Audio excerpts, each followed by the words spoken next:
Salam sejahtera saudaraku yang kekasih di dalam nama Tuhan Yesus Kristus. Kita ketemu lagi di dalam topik Allahku dan Allahmu. Nah, kali ini kita akan membicarakan dia yang disebut Adonai, ya, namanya Adonai. Apa yang dimaksud dengan Adonai ini penting. Akar kata dari Adonai itu adalah menjadi seorang tuan atau yang mulia. Itu akar kata, arti katanya dia tuan dari seorang hamba. Nah, kalau itu ditempelkan ke dalam kata Allah, Adonai, artinya dia yang mulia. Dialah Tuhan kita, Tuhan kita, pemilik kita. Nanti kalau dalam bahasa Yunani padanannya itu menjadi kurios, yang mulia atau muliakan. Nah, kalau bahasa Inggris itu Lord, bangsawan bisa, atau yang mulia bisa Tuhan. Nah, ini kekayaan bahasa ya. Nah, jadi itu akan berkaitan erat dengan pemakaian-pemakaian seperti yang saya sudah sering kali katakan. Bagaimana kita mengerti nama Allah itu dengan pas, dengan jelas, ya? Nah, ini yang perlu untuk kita lihat sama-sama, saudaraku.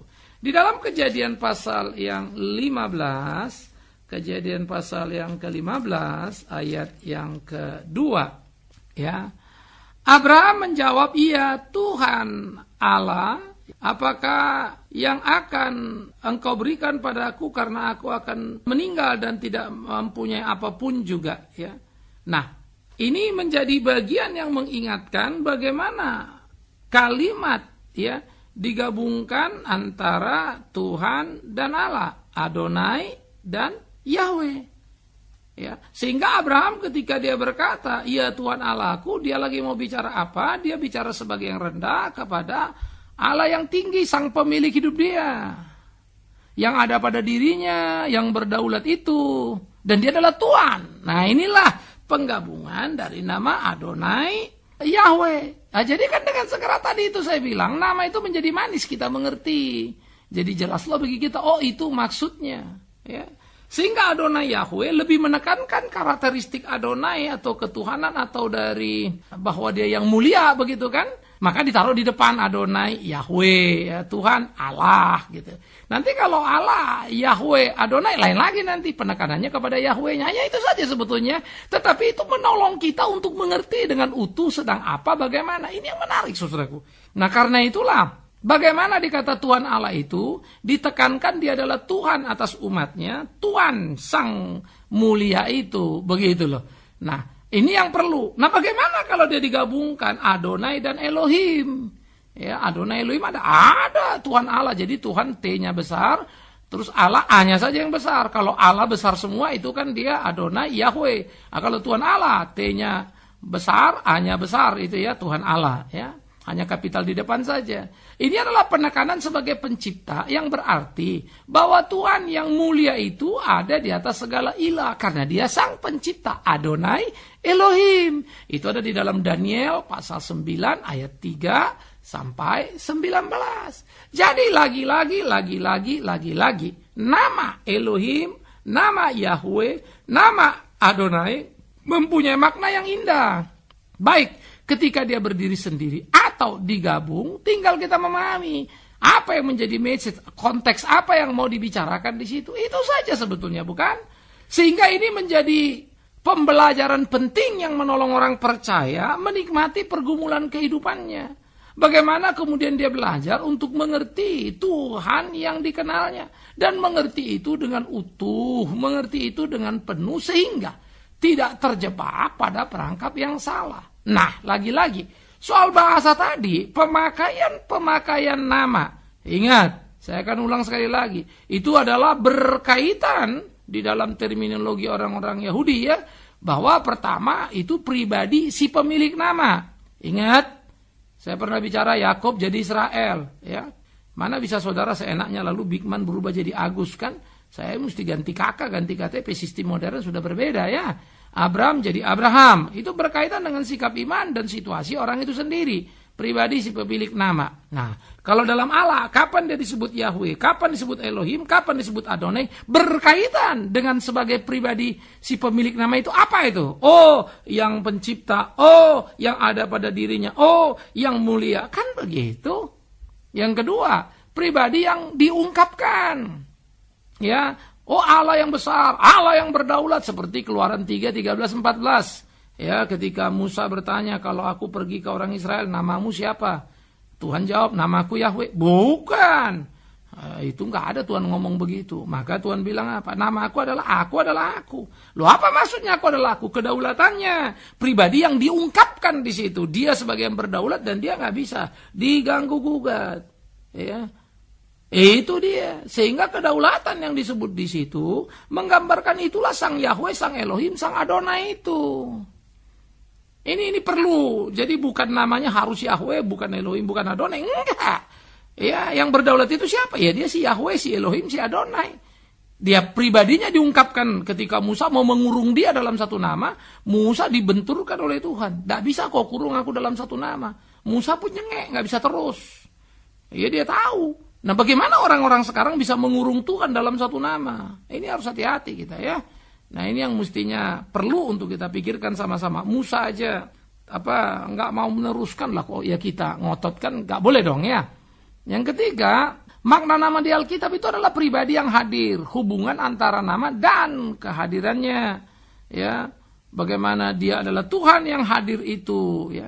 Siapa dia? Bisa Yahweh, bisa Elohim, bisa Adonai, tergantung dipakai di situasi apa, untuk menggambarkan apa, relasi seperti apa. Kan begitu.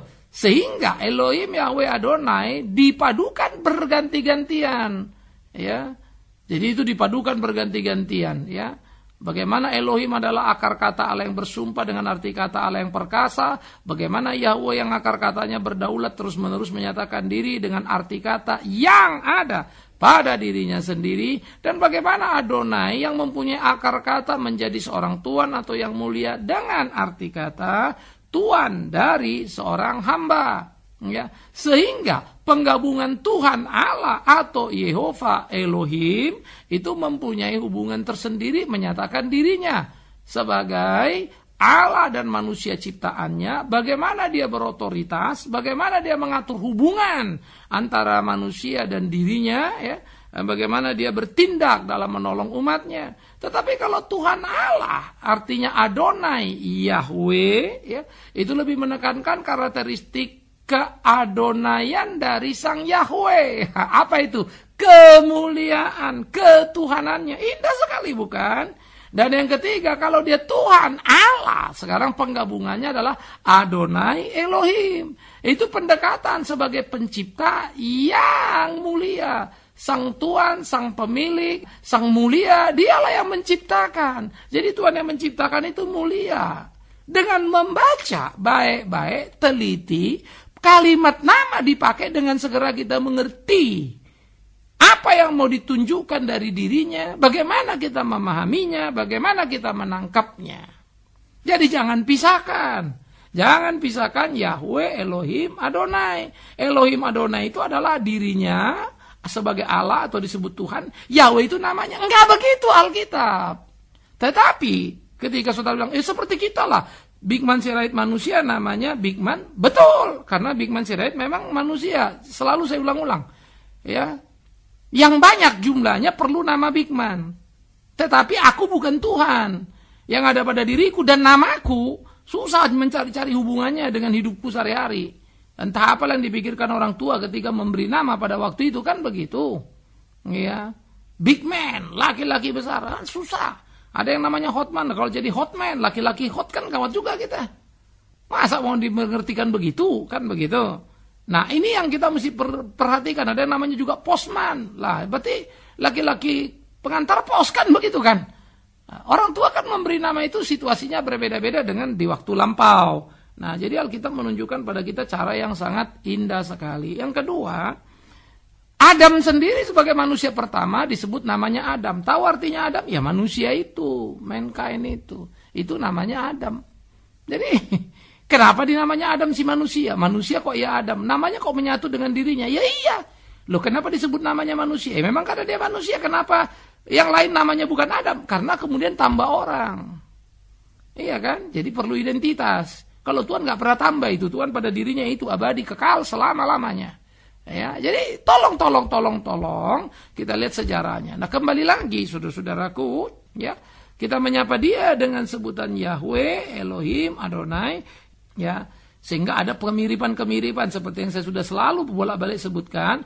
Kata Elohim itu berasal dari Ibrani yang sumber katanya adalah Semit yang ke dalam bahasa disebut Allah, kan begitu. Jadi El dan Al itu mempunyai arti yang sama dari sumber kata yang sama, yaitu Semit.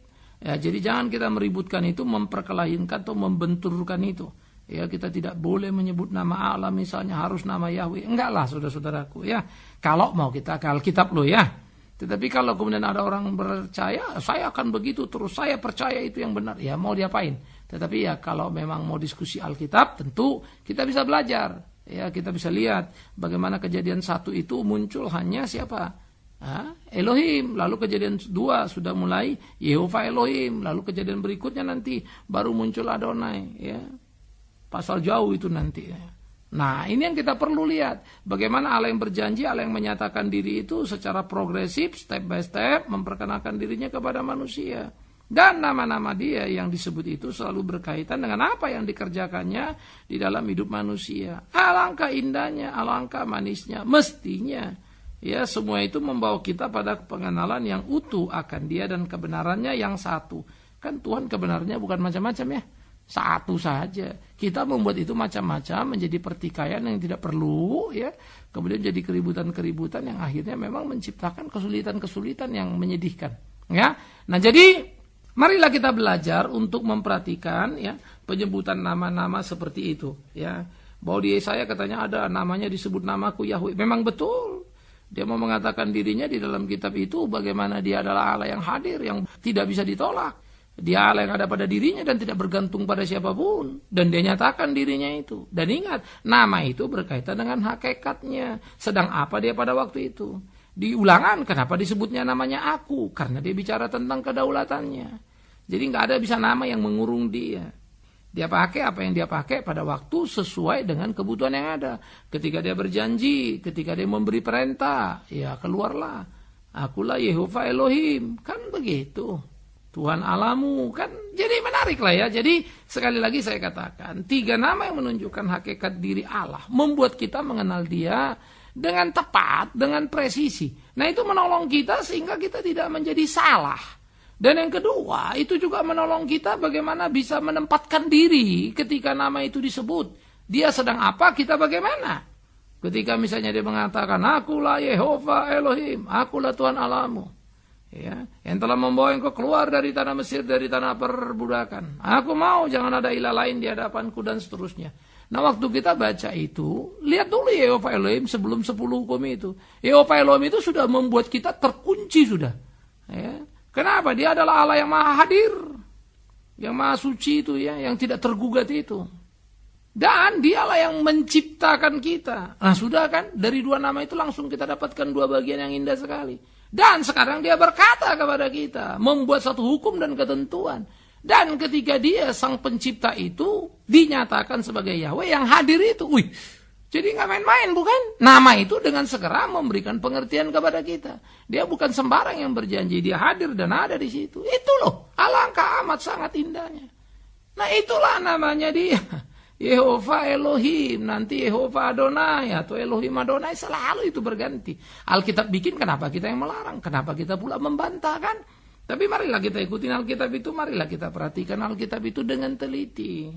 Sehingga kemudian kita mulai menemukan pemahaman-pemahaman itu dengan utuh, untuk kemudian kita mengerti apa sebetulnya yang Tuhan mau dari hidup kita sebagai orang percaya. Bagaimana kita berjalan dalam kehidupan kita supaya kita bisa melakukan apa yang menjadi kehendaknya dia. Ya. Jadi kalau pasal 1 itu muncul hanya Elohim, pasal 2 baru muncul kata Yahweh, nanti kira-kira di pasal 15 baru muncul kata Adonai. Nah, itu progresif dalam pendekatan kehidupan umat, bagaimana kemudian bergerak.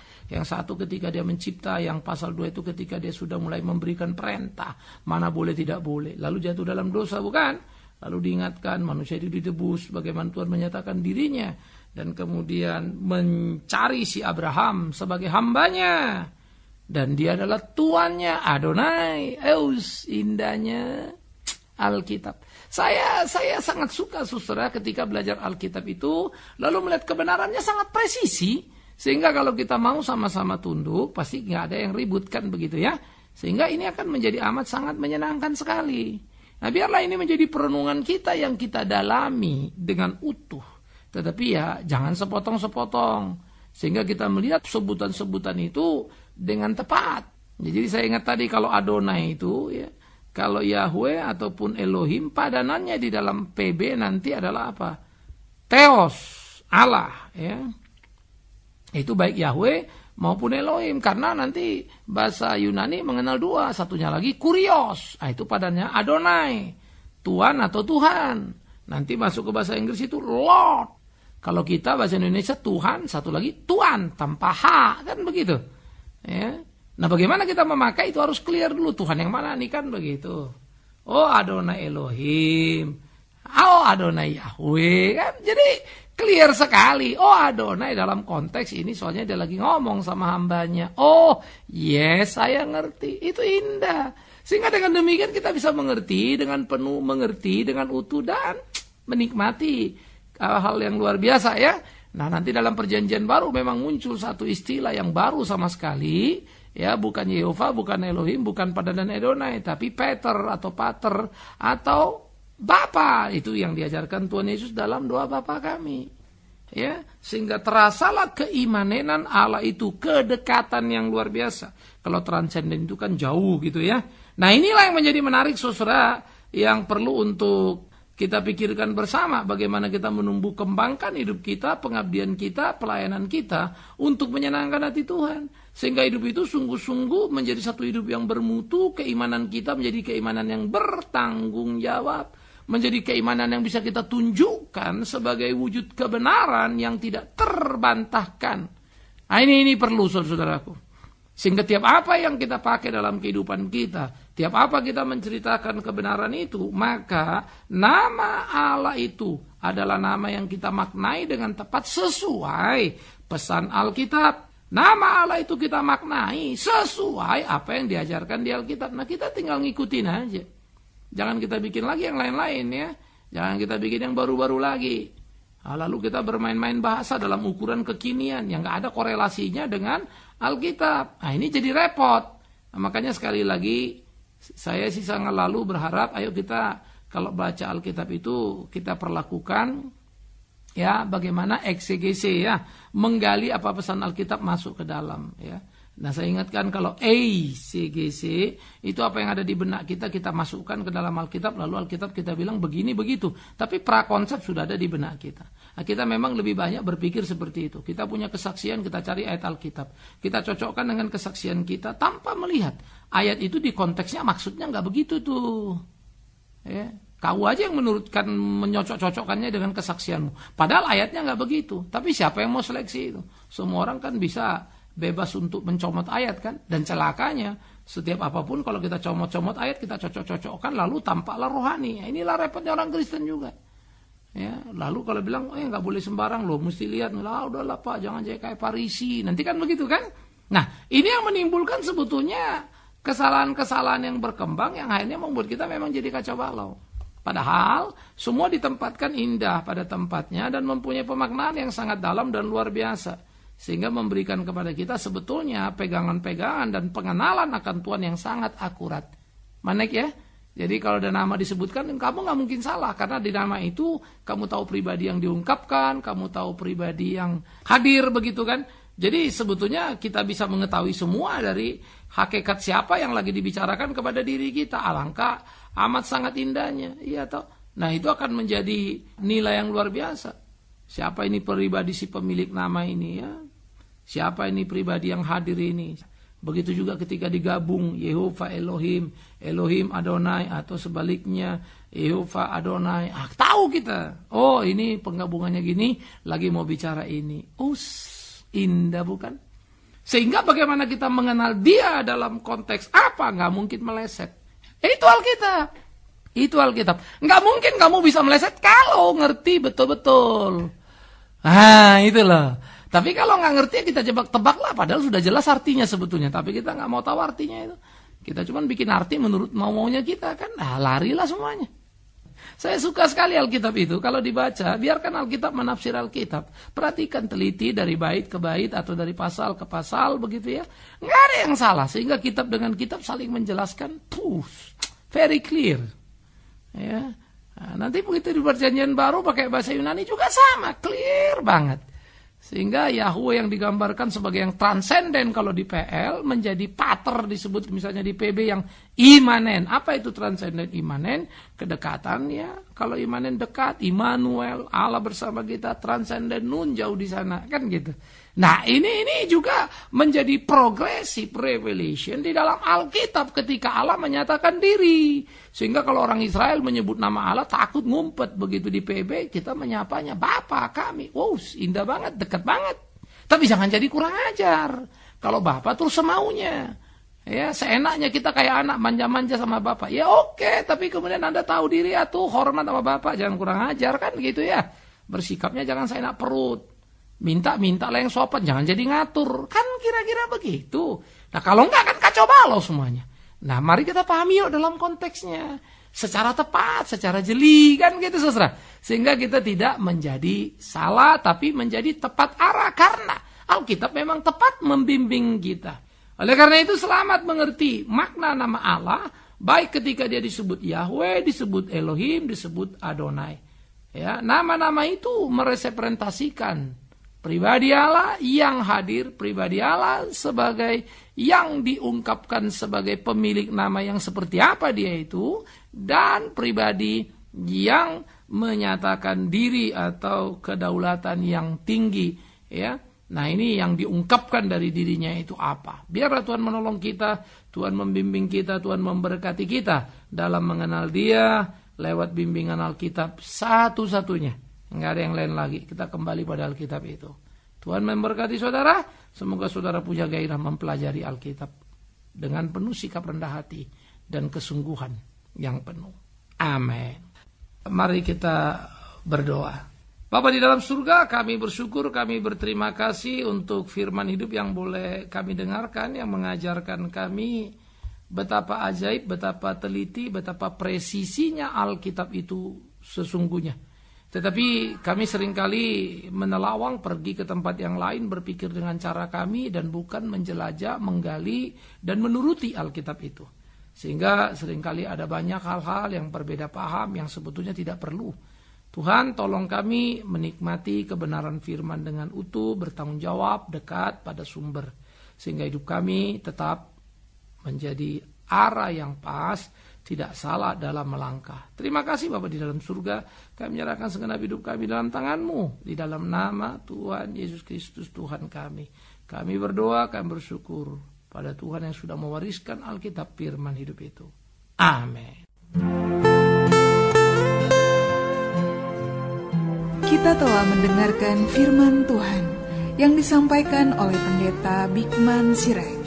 Bagi Anda yang merasa diberkati dan ingin menjadi mitra Pama dalam melayani melalui doa, daya dan dana, silakan menghubungi kami melalui telepon 021 392 4229, 021 392 4229, email di pama_yayasan@yahoo.com, pama_yayasan@yahoo.com.